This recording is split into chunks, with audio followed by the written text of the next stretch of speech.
What's going on, family? Scrapbook Boxing Museum of the Forgotten Fisticuffs series. Let's take a look at Matty Matthews, William Robert Matthews. He was a welterweight champion of the world. And he was born July 13th, 1873 in New York. He died December 6, 1948. He was 75 years of age at the time of his death. Now, he was born and raised in the Lower East Side of Manhattan. But he spent a great deal of his life in Brooklyn, New York. He stood 5'7" and he had total bouts of 101 fights. 58 wins, 25 knockouts, 24 losses, and 19 draws. Now, Matty Matthews, like I said, was born and raised in the Lower East Side of New York. And it was at this point you would have a lot of fighters. Because at that point in his life, you had the beginning stages of deep depression. And a lot of fighters had come over from other countries. They were dropped off in Ellis Island, and they'll wind up in the Lower East Side of Manhattan. But he would be introduced to boxing from Charlie White. After becoming a truck driver, he would learn how to defend himself.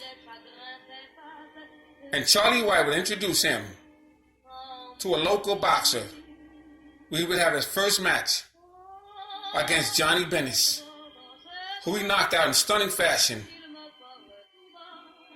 Matthews had his first bout in 1893, 7 victories by 1896. February 11th, 1896, he knocked out Nick Collins in 7 phenomenal rounds. That fight took place in Palm Athletic Club in New York's Lower East Side. On October 29, 1896, Matthews KO'd English-born boxer Static Abbott in 7 scheduled rounds. That was originally scheduled for 15, and unfortunately for Abbott, he wouldn't complete the fight. And that fight took place at the Empire Athletic Club in Buffalo, New York. He would defeat fighters such as Mike Flagler in 2 rounds, Mike Leonard in 20 rounds, Owen Ziegler by newspaper decision. And all this was set up Matty Matthews for a welterweight championship bout against the mysterious Billy Smith.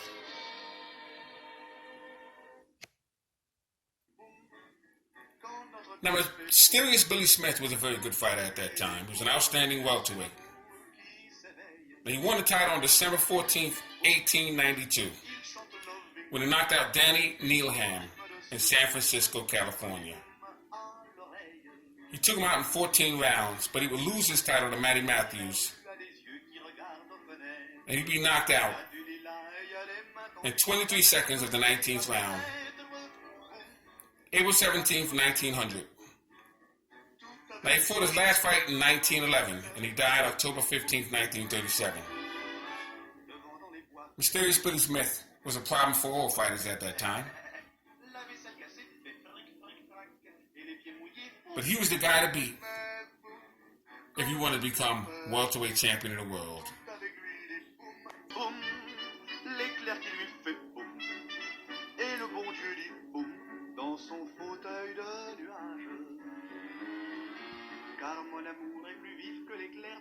Mysterious Billy Smith, very good fighter,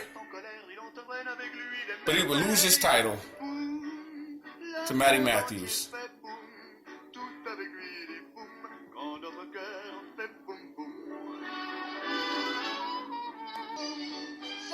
Matty Matthews would eventually lose his world welterweight championship belt to Eddie Connolly, June 5th, 1900. That fight took place at Seaside Athletic Club in Brooklyn, New York. And Matty Matthews just couldn't get himself together. Eddie Connolly was too fast, he was too slick. But Matty Matthews would not give up on his career.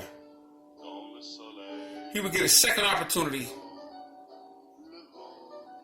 at a welterweight championship strap. He would retake his world title from Rue Fern, October 16th, 1900. And that fight took place at the Cadillac Athletic Club in Detroit, Michigan. 15-round decision. And the belt would go back to Matty Matthews. The Detroit Free Press gave all 2 rounds to Ferns, who entered the ring with what was claimed as a sore shoulder.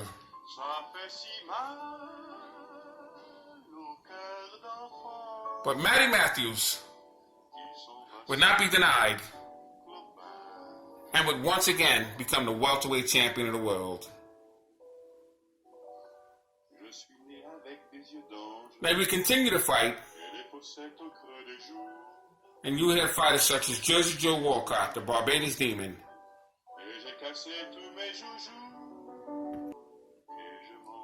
Jersey Joe Walcott, who took the name from this legendary fighter, Barbados Joe Walcott, once said that after researching Joe Walcott, who he has met early in his career, was a strong, sturdy fighter that can defeat any man if given a fair opportunity.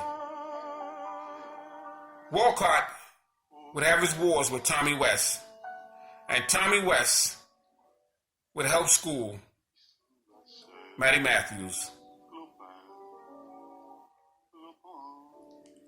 Walcott would take his title from Astilia's Billy Smith.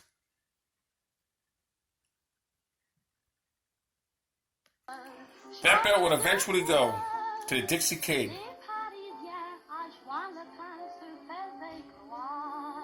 Jersey Joe Walcott, once again, complained that his idol, Barbados Demon Joe Walcott, was robbed in a fight with Dixie Kid.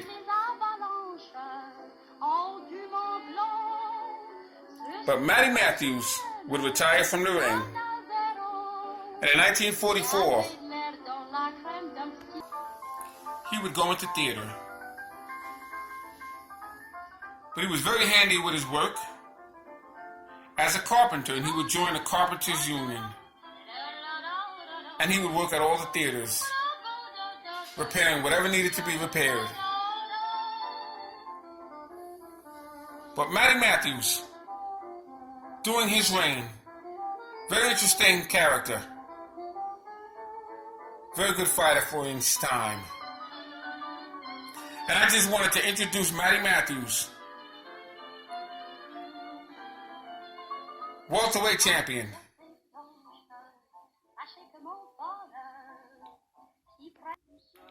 Kate McPartlin, who once faced Matty Matthews, stated that Matty Matthews could punch harder than any of his opponents, and he deserved to become the welterweight champion of the world. Former opponent and middleweight champion of the world, Tommy Ryan, would state that Matty Matthews was a whirlwind of a fighter. Now, Matthews would die in Brooklyn Hospital on December 5th, 1948. Now, he lived a great deal of what was called his afterlife of boxing, 54th Street in Brooklyn area, not far from his birthplace.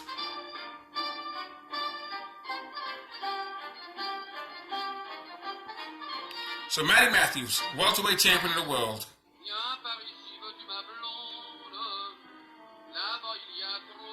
Thanks for hanging in there with me. Scrapbook Boxing, Museum of the Forgotten Fisticuffs series, stating all great fights and all great fighters will never be forgotten on my channel. Salute to my subscribers. Salute to Matty Matthews, world welterweight champion. April 17th, 1900, June 5th, 1900. Salute.